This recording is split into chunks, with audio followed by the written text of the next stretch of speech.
Bem-vindos ao podcast do Portal Maracaju. Nessa oportunidade, é você que está nos acompanhando, seja bem-vindo, acesse, curta, comente, compartilhe o link aí para toda a nossa comunidade e seja também um participante desse programa maravilhoso através das suas mensagens. Pode deixar aí no comentário, comentar, falar sobre a sua participação, suas dúvidas a respeito do podcast do Portal Maracaju.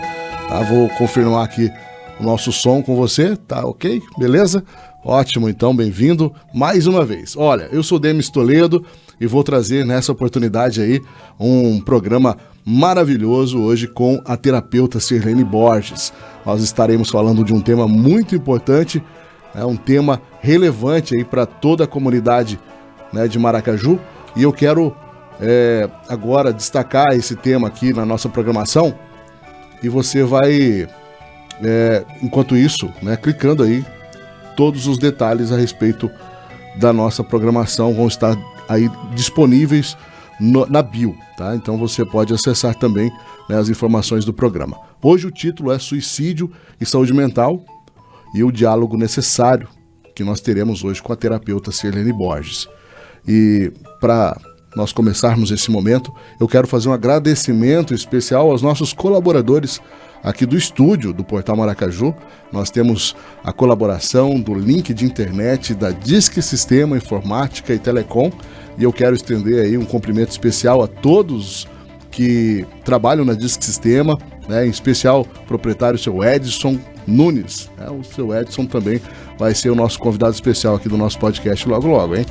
Estamos aguardando aqui só a sua agenda liberar e participar com a gente. Muito obrigado a Disque Sistema, que tem proporcionado para a gente esse link de internet para que nós possamos estar trabalhando, enviando vídeos e também atualizando nos nossos sites para você ter informação de qualidade, a todo o tempo. Muito obrigado. Vamos dar sequência na programação e dar aí as boas-vindas à terapeuta Sirlene Borges. Bem-vinda à programação do Portal Maracaju. Boa noite a todos os ouvintes. Muito bem, nós estamos hoje separando aqui nossa lista de temas importantes, sensíveis, e vamos dar sequência hoje nessa conversa com a terapeuta Sirlene Borges para falar sobre um tema urgente, que é o suicídio e saúde mental. E para nos guiar nessa conversa, nós vamos aí dar sequência a algumas questões muito comuns. Nós precisamos abordar, que nós estaremos falando sobre temas sensíveis. Então é importante que você entenda o contexto de tudo que for falado aqui, para que você possa entender no contexto o que é a intenção de estarmos direcionando o conteúdo, falando sobre o tema urgente, sobre suicídio e saúde mental. E hoje, especialmente, dentro desse contexto, vamos começar aqui uma rodada de perguntas para falar sobre essa questão especial. Antes disso, eu quero, claro, que a Sirlene fale sobre o seu trabalho de terapeuta. O meu trabalho de terapeuta, ele não baseia somente em terapia familiar, terapia de casal, em terapias para adolescentes, depressão, ansiedade, e sim, inclui também o luto e as pessoas, que perderam seus entes queridos através do suicídio.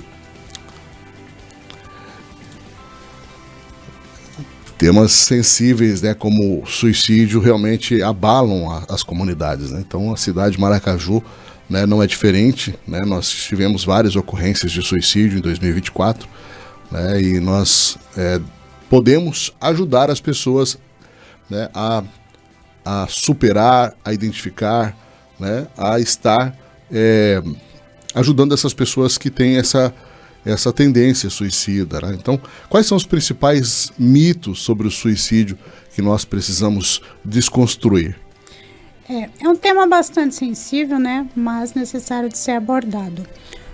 Os mitos, geralmente, são aqueles: depressão é falta de Deus, você está desocupado, você está sem fazer nada, toca a vida para frente, a vida precisa seguir, né? Lembrando que uma pessoa que está sofrendo de depressão, ela não tem vontade de se arrumar, ela não tem vontade de sair de casa, ela não tem vontade de passear, de ir à praia, de fazer compras. Ela até pode ter dinheiro, ela pode ter tudo, mas a depressão maior tira todo o desejo dela viver. Então, cuidar muito com as palavras. Eu sempre digo, os profissionais, eles precisam estar muito preparados para receber esses pacientes e lidar com esses pacientes, porque eu já fui médico, quando bem mais jovem, por tristeza, relacionamentos abusivos, e eles diziam sempre: a minha vida que segue, vida que toca, toca a tua vida. Isso são palavras que eu não aceito ninguém dizer para mim. Se eu estou triste, eu quero ser acolhida, e é a mesma coisa que eu quero para o meu paciente. Qual o seu problema? Se é uma depressão maior, a gente tem que ter todo o carinho e moderar as palavras. Tem palavras que são proibidíssimas você dizer a um paciente. É falta de Deus, é falta de fé, é a vida que segue, você precisa tocar a tua vida para frente. Uma pessoa com depressão, ela não vai entender isso, porque ela não consegue ver nada disso. A vida dela ficou tão sem cor que ela só consegue ver cinza. Ela não vê cores na vida. Então, como que ela vai enxergar que ela precisa tocar a vida para frente, que ela precisa sair, fazer compras, viajar, ir à praia, se cuidar, malhar? Ela não consegue. Então, a gente precisa se policiar como família, como amigos e principalmente como profissional. Não dizer essas palavras. É um erro muito grande quando a pessoa está com depressão, vai buscar ajuda em qualquer lugar. Por exemplo, vai lá no coleguinha ou na vizinha, ela fala: ai, mas isso é porque você está desocupado, você tem que trabalhar 24 horas. Ou então vai lá em uma religião e fala: falta de Deus, tem que orar, é falta de oração. Ah, será que é porque você está sem fazer nada? Tudo isso é um mito que precisa ser quebrado. Meçam as palavras para quem está sofrendo de depressão. Tanto a depressão maior quanto a silenciosa. É importante, né, estarmos atentos sobre esses detalhes, né? Pessoas que estão, né, de uma forma deprimidas, de uma forma, né, reclusas, né, estão introvertidas, né? Todo esse comportamento ele pode gerar uns sinais de alerta, certo? Sim. Quando a pessoa ela só quer ficar em casa, só quer ficar deitada, dorme demais, ou simplesmente dá muita risada e você não entende o motivo, ela não quer falar com ninguém, ela não quer receber visitas, ela não gosta de nada, tudo perde sentido. Principalmente a família, quem estiver perto, precisa observar muito isso. E são casos assim que você observa, é muito fácil observar uma pessoa com depressão. Ela deixa de fazer coisas que antes ela conseguia fazer com maior facilidade. De repente aquilo tudo perde a graça, perde o valor, perde o sentido. E muitas das vezes isso é deixado passar pela família, pelos amigos, até mesmo pelos colegas de trabalho. Eles não observam, se observam, faz de conta que não está vendo, e aquela pessoa continua, e dali vai piorando.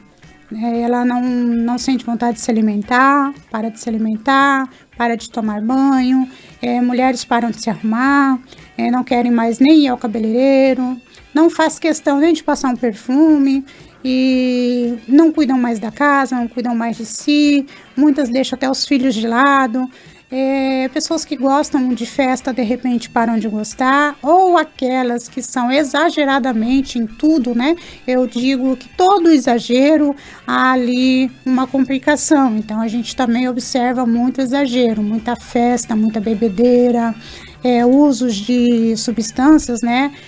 Tanto como álcool, quanto outras drogas, uso excessivo de medicamento, todo dia essa pessoa está com dor e a gente não vê doença, né? Ela não tem um diagnóstico de doença, mas ela realmente está com muita dor, então tudo isso a gente tem que ficar atento. Bom, realmente tem muitas campanhas na internet, eu quero mencionar uma aqui que é realizada aqui em Maracaju, né? Que determinou o mês de setembro amarelo como mês de prevenção do suicídio. É importante falarmos sobre esse fenômeno para quebrar os diversos tabus envolvidos, pois o preconceito ainda se constitui, no princípio, um entrave para a busca de ajuda. Na maioria dos casos de tentativa ou de suicídio realizado, o indivíduo vinha enfrentando um processo de adoecimento mental bastante severo. São indivíduos que nunca estiveram em tratamento ou não realizavam de forma adequada. A Organização Mundial da Saúde, OMS, indica que 9 em cada 10 mortes por suicídio podem ser evitadas. Dessa forma, a prevenção é fundamental para reverter essa situação. O suicídio é um ato de comunicação.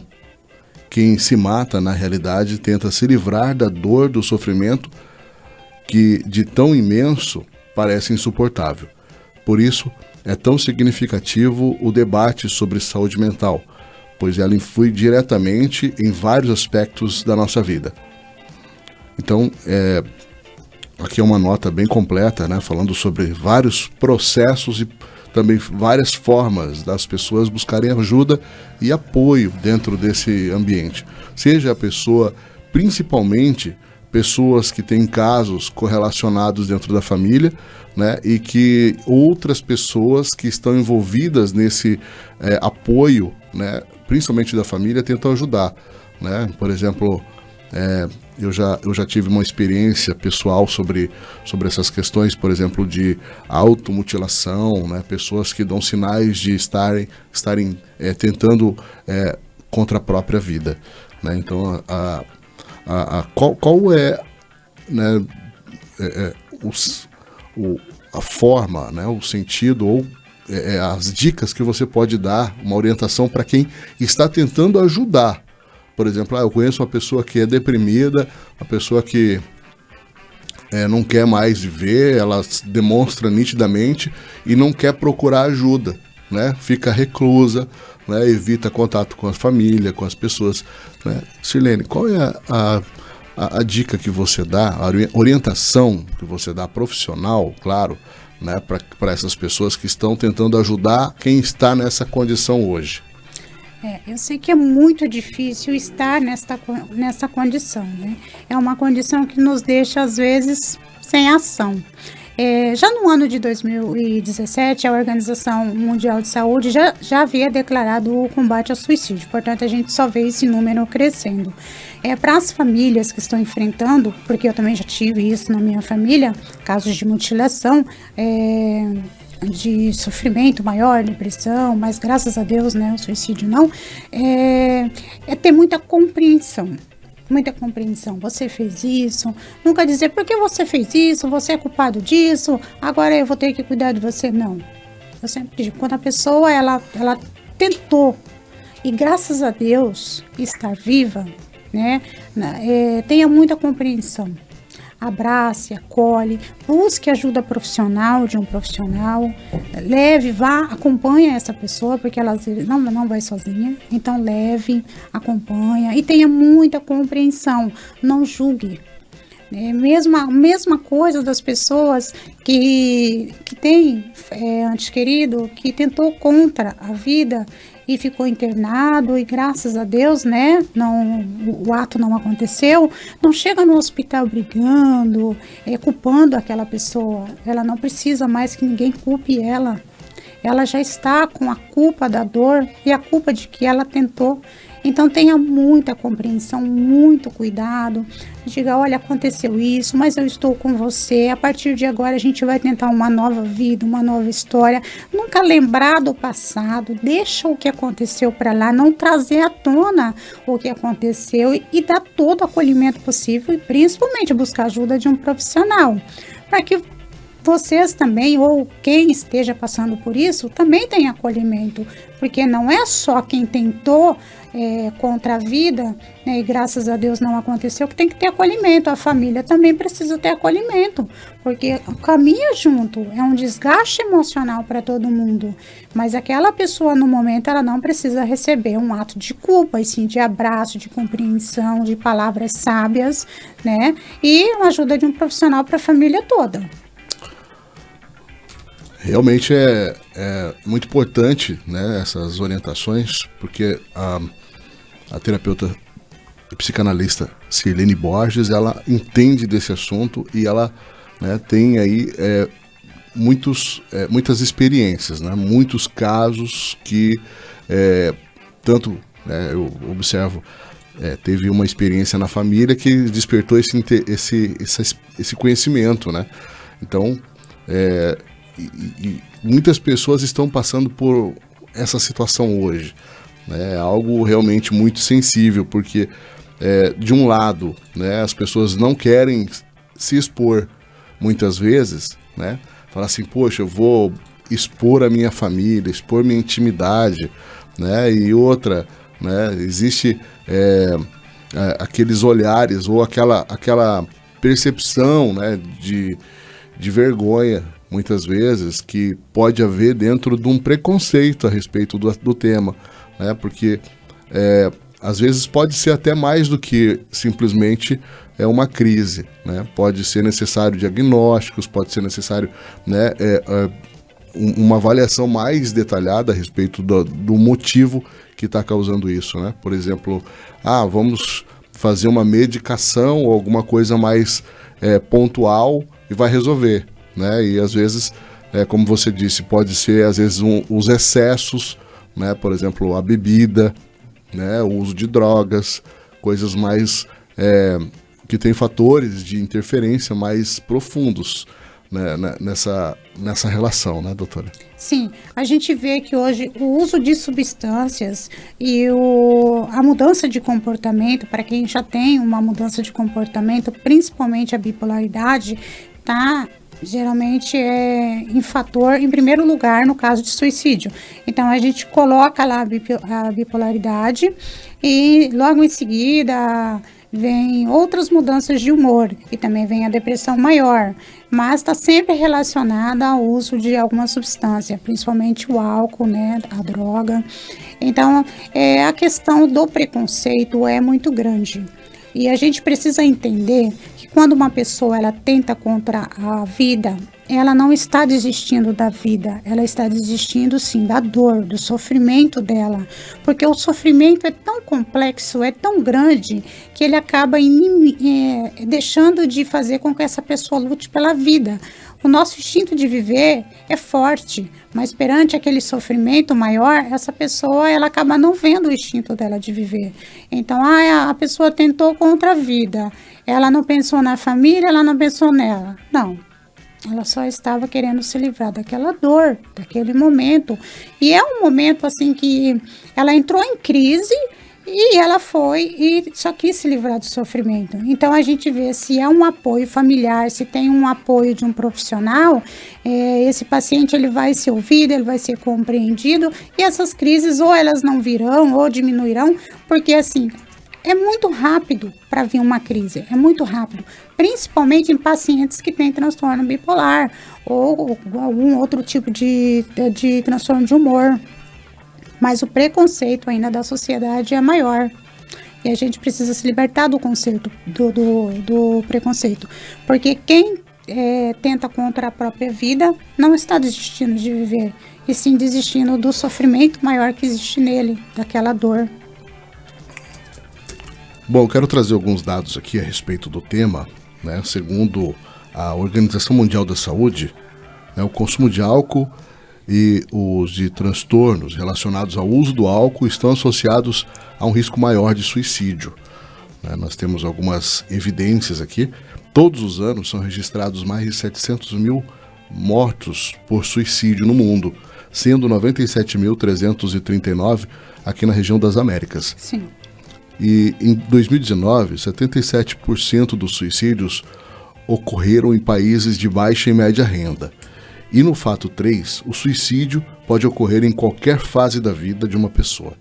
Então, claro que nós temos aqui vários fatos, né, que associam, por exemplo, nas Américas, 77% das mortes por suicídio são em homens, né? Então, nós temos aí uma incidência maior.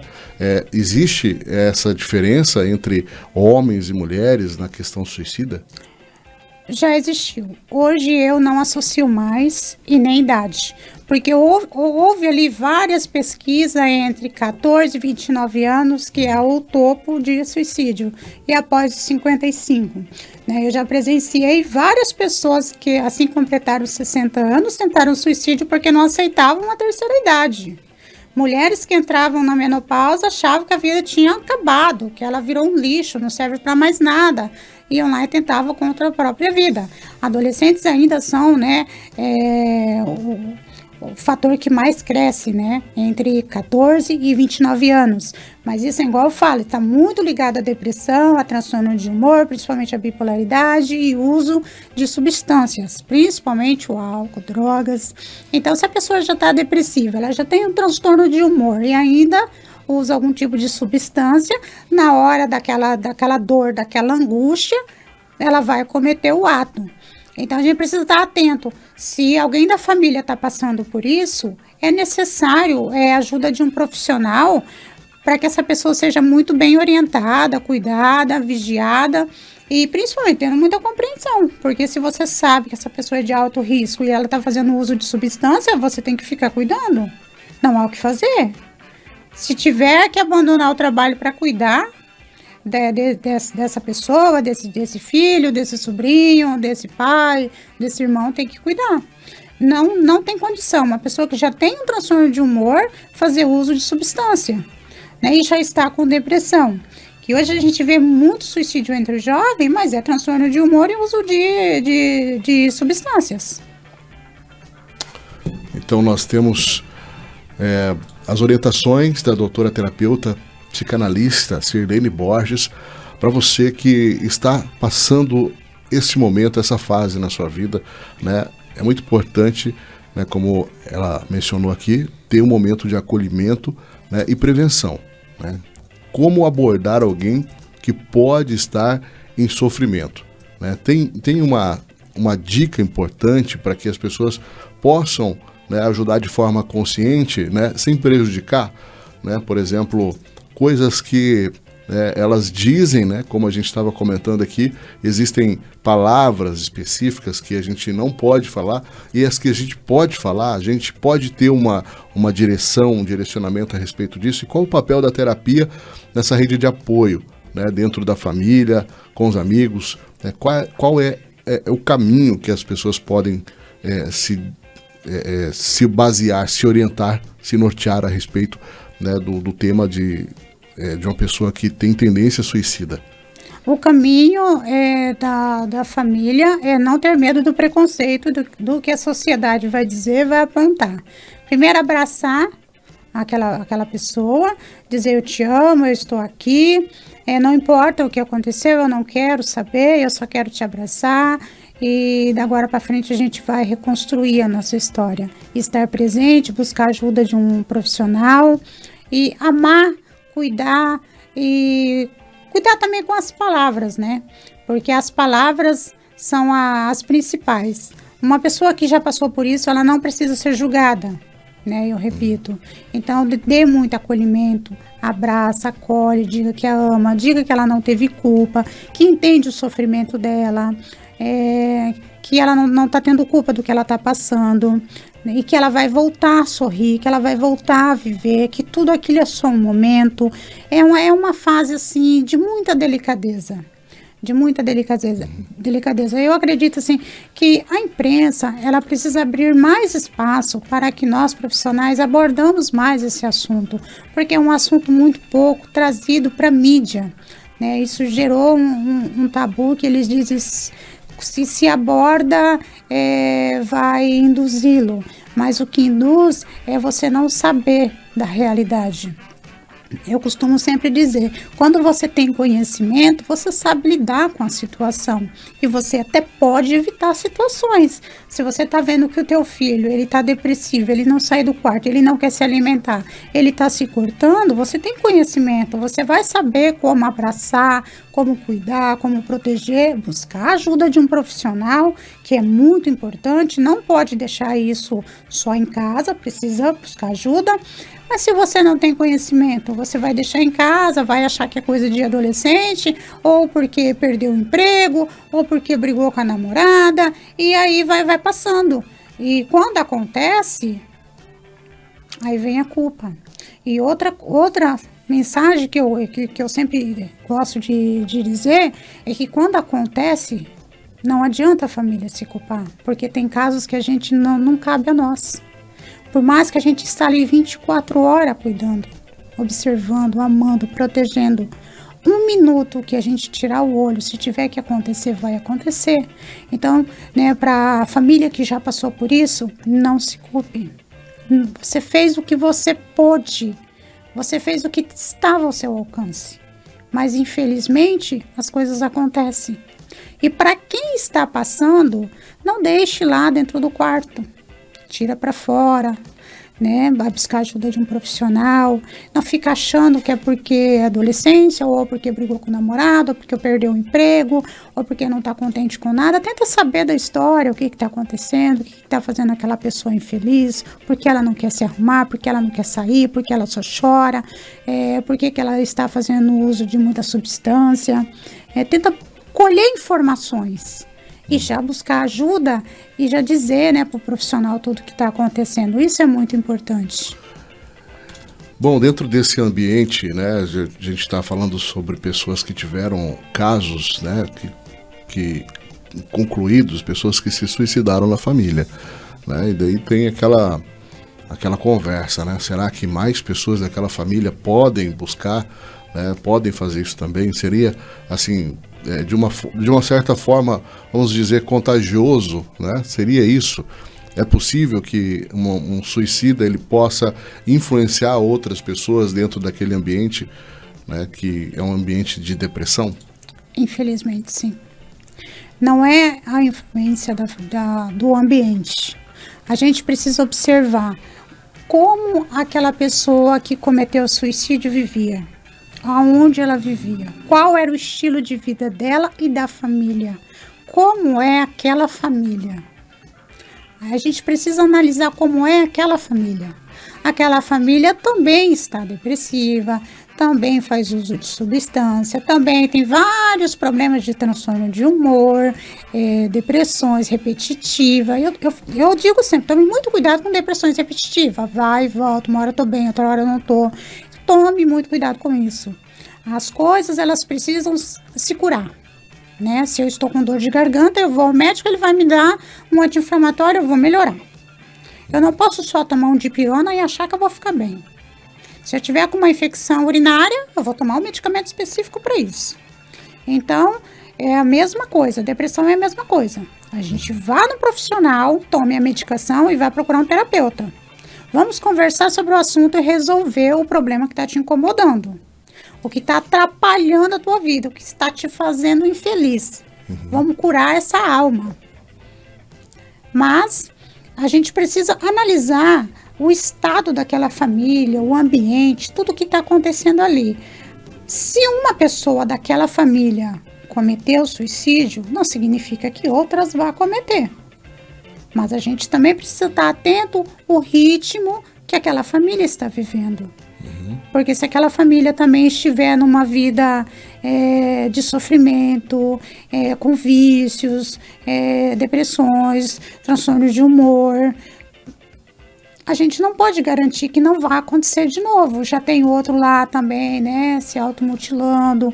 A gente não garante que não vai acontecer de novo. É hereditário? Não é. Mas aí vai depender da maneira que está vivendo aquela família. Tem tudo isso. Há questões ambientais, então. Ambientais, sim, influencia. Influencia também. Preconceito, bullying na escola. Tudo isso influencia, às vezes, uma pessoa que já não está bem. Bom, eu acredito que, né, além de uma pessoa buscar ajuda profissional, né, ela precisa se direcionar através dos profissionais certos, né? Então, quais são os primeiros passos para uma pessoa que quer buscar ajuda hoje? Hoje o primeiro passo para quem quer buscar ajuda é procurar um terapeuta, um psiquiatra, tá? Se aconteceu dessa pessoa tentar contra a própria vida, é emergência. É emergência na hora, não dá para esperar. Você diz ligar para o bombeiro, polícia? Bombeiro, emergência, você leve para o hospital, liga para o bombeiro, ambulância, tem que socorrer imediatamente, porque eles têm todos os protocolos, né, de socorrer esse tipo de acontecimento, seja por medicamento, né, seja por machucado, e depois que essa pessoa se recuperar, né, tenha toda a cautela do mundo com o que vai dizer, né, evitar visitas desnecessárias, ter um acolhimento mais carinhoso, ser mais compreensível, ouvir é muito importante, não lembrar do passado, nem tentar culpar essa pessoa por nada. Mas o primeiro passo para quem tentou é chamar o socorro. Então, e existe aquele falso alerta dentro desse caso de pessoas que têm uma tendência suicida. Existe o falso alerta, por exemplo, a pessoa está falando que vai se matar, de hoje não passa, coisas que você poderia falar assim, ela está falando que vai se matar hoje. Existem pessoas que têm esse comportamento como um falso alerta? Há profissionais que dizem que existe falso alerta, e eu não acredito em falso alerta, tá? Porque eu presenciei falso alerta de pessoas de idade e elas tentaram suicídio porque não aceitavam a idade, tá? Não foi uma e nem duas. Então, eu não acredito em falso alerta. Quando uma pessoa está dizendo, eu vou tirar a minha vida, algo não está certo com ela. Ela está sendo infeliz. E a partir do momento que ela está sendo infeliz, basta um gatilho, basta algo acontecer. Então, a pessoa ela tem um transtorno de humor, vamos colocar lá a bipolaridade, que uma hora ela tá mil maravilha, tá super feliz, daqui a pouco ela não tá mais, né? Aí, ela foi lá, fez uso de substância. Aí, chegou em casa, o namorado terminou, pá. Ela tá super infeliz, é um gatilho. Naquele momento, a tristeza já caiu, ela já tá muito triste, a alegria dela já foi embora, né? Ela já tá totalmente depressiva, já está sobre o uso de alguma coisa, de alguma substância, aonde ela pode... É muito curto o prazo para essa pessoa mentalizar e cometer. É muito curto. Então, por isso que eu falo, quanto mais tempo a gente está alerta, mais a gente evita. E por isso que a gente tem que ter espaço na mídia para falar, para que as famílias também, né, tenham esse cuidado. É um gatilho para essa pessoa tentar, sim. Não existe, para mim não existe falso alerta. Você poderia falar um pouco sobre algumas histórias reais que você, né, acompanhou de uma pessoa que saiu dessa condição de suicida, né? Uma pessoa que teve ali, né, naquela fase difícil e de repente você viu ela sair desse momento, assim, essa superação na vida dela? Sim, já tive pacientes e já tive várias pessoas, né, que eu conheci, que tentaram contra a vida, tanto na juventude, meia-idade, porque foram abandonadas, né, pelos seus parceiros, e pessoas que não suportaram a idade, a terceira idade. E hoje são pessoas extremamente maravilhosas, são pessoas que estão em 2 empregos, são pessoas que não tiveram vergonha das suas histórias.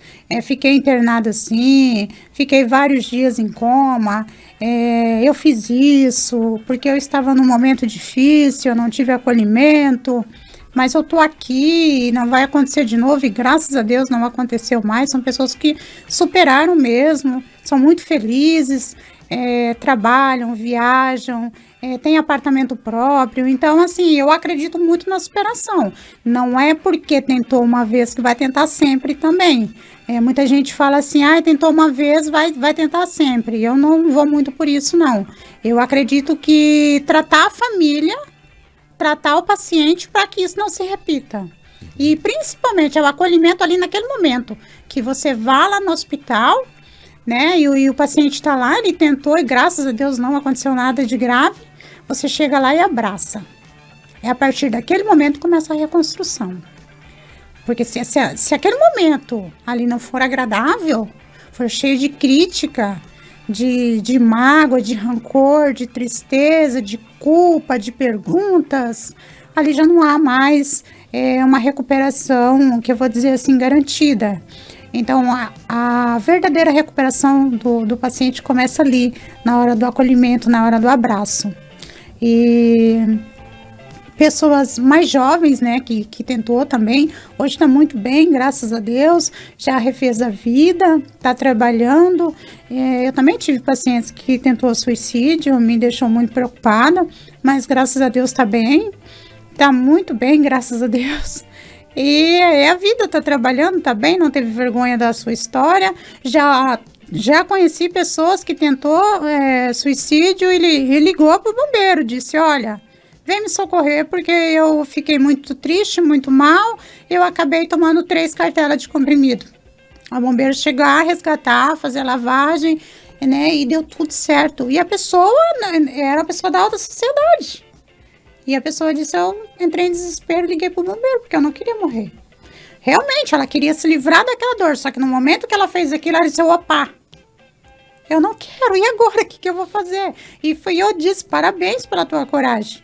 Parabéns, porque é gratificante quando você pede socorro, quando você pede ajuda. Você disse, olha, me ajuda. Eu não queria, mas eu acabei fazendo isso. Aí o bombeiro vem imediatamente, te socorre, te leva para o hospital, te acolhe. Você é uma pessoa... Ele é conhecido a todo mundo ali perto de você, sem saber o que está acontecendo, e depois você disse, aconteceu tal coisa, eu não resisti, fui lá e fiz, mas eu não queria fazer, eu juro que eu não queria. Está tudo bem, não precisa dizer nada. É só um abraço e dali uma nova história. Uma nova história que surgiu e uma nova vida muito linda para essa pessoa. Eu acredito que buscar ajuda é o passo mais importante. Né, não há idade, para mim eu não rotulo a idade. Tem profissionais que falam, mas a idade é adolescente. Não, para mim é qualquer idade. É a idade que há preconceito, é a idade que há depressão, a idade que há mudanças de humor, que são os transtornos de humor, né? Muita gente fala, mas todo transtorno de humor pode acontecer isso? Não. Tem transtorno de humor que não é propício a suicídio, mas tem uns que são, né? Em primeiro lugar tá a bipolaridade, a gente sabe disso.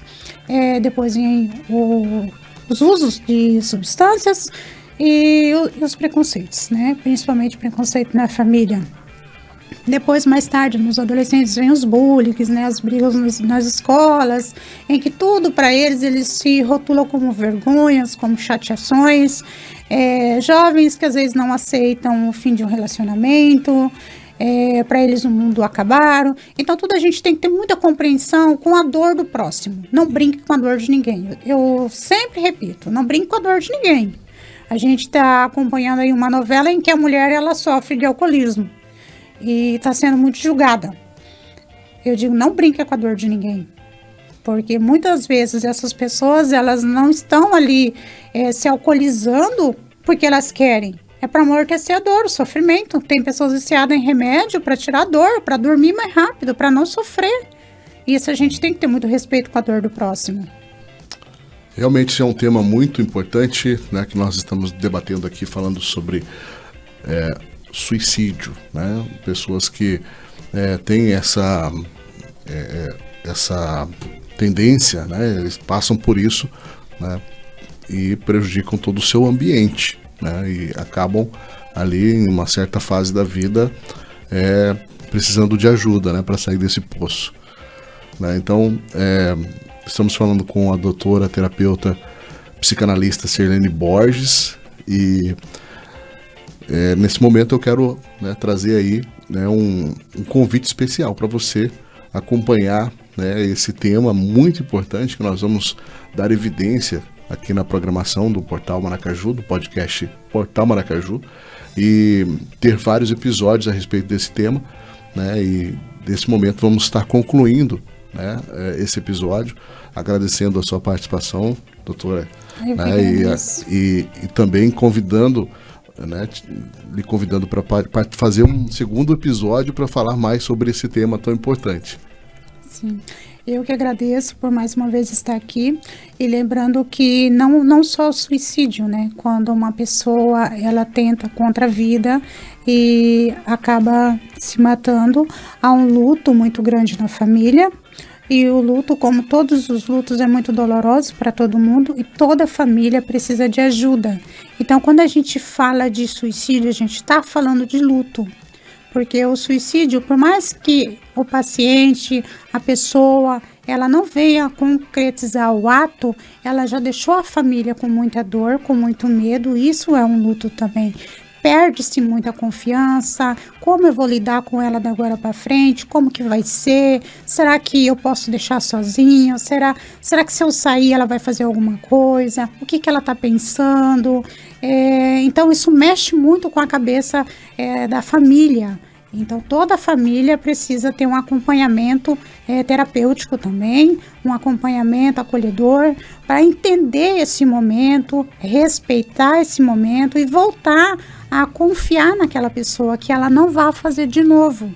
E para aquelas que perderam os seus entes queridos, que não se culpe, fizeram o que pôde e não tem o porquê sofrer, né? A gente... como muçulmana, eu digo, a gente nasce e parte. Então, a gente precisa entender que a família, ela faz o que pode. Ela vai até onde ela pode. Mas a gente não pode estar em todos os lugares como Deus está, né? Então, entender também esse momento, procurar um especialista, porque o luto, ele precisa de tratamento, ele precisa de acompanhamento, tá? O luto não é só um abraço e dizer vai passar, a vida vai continuar. Não, a gente tem todo um tratamento específico para a pessoa que está enlutada. Porque se ela não se curar do luto, ela também não se reconstrói. Ela precisa aprender a viver. Mas eu não quero esquecer, você não vai esquecer. Mas você vai ter uma nova vida, você vai se ressignificar e tocar a sua vida para frente, sem esquecer o teu filho, o teu marido, teu ente querido. Mas recomeçar uma nova vida porque você ainda está vivo. Muito obrigado pela sua